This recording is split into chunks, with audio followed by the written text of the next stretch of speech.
So this is how to use branded content tool on Facebook. Provided na na-set up niyo na yung branded content tools ninyo. At ang need lang po natin ay itong application na ito called Yandex. Yan po. So, punta lang po tayo sa application store and then hanapin po natin yung Yandex po.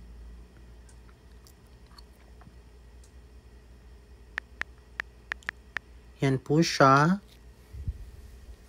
So, i-download lang po natin.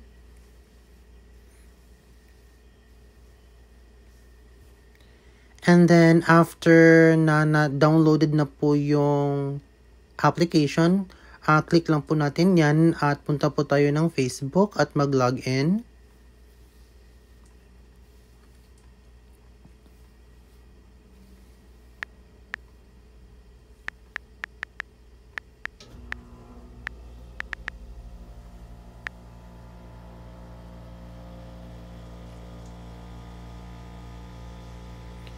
And then after logging in, kung nandito na po kayo sa page na ito, hanapin niyo yung 3 lines on the black lane, yung sa upper right.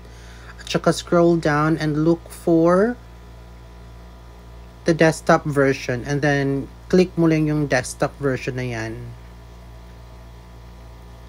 And then after clicking the desktop version, click mo na naman yung 3 lines na nasa white lane at hanapin ang professional dashboard.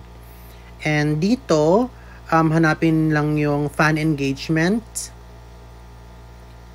And then after that, click on branded content na nasa ibaba. At dito sa page na ito, i-landscape mo lang siya para makita mo lahat. So, dito makikita niyo yung add permission. Mag-request po tayo na mga brands. For example, Nestle.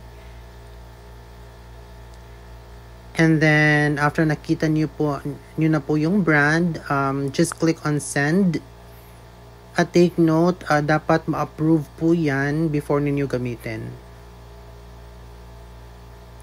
And then dito, kapag approved na, kapag nag-post kayo ng reels at gagamitin niyo yung branded content,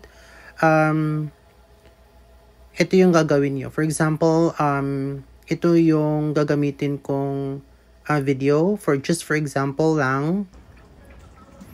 And then after nyo i-click yung next, meron kayong makikitang tag business partner dyan.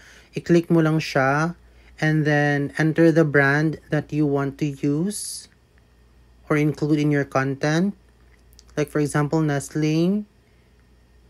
And then just click on save. And then after nyan, makikita nyo na po yung Nestle na nakalagay sa business partner or branded content po ninyo. Yun lamang po. Have a nice day.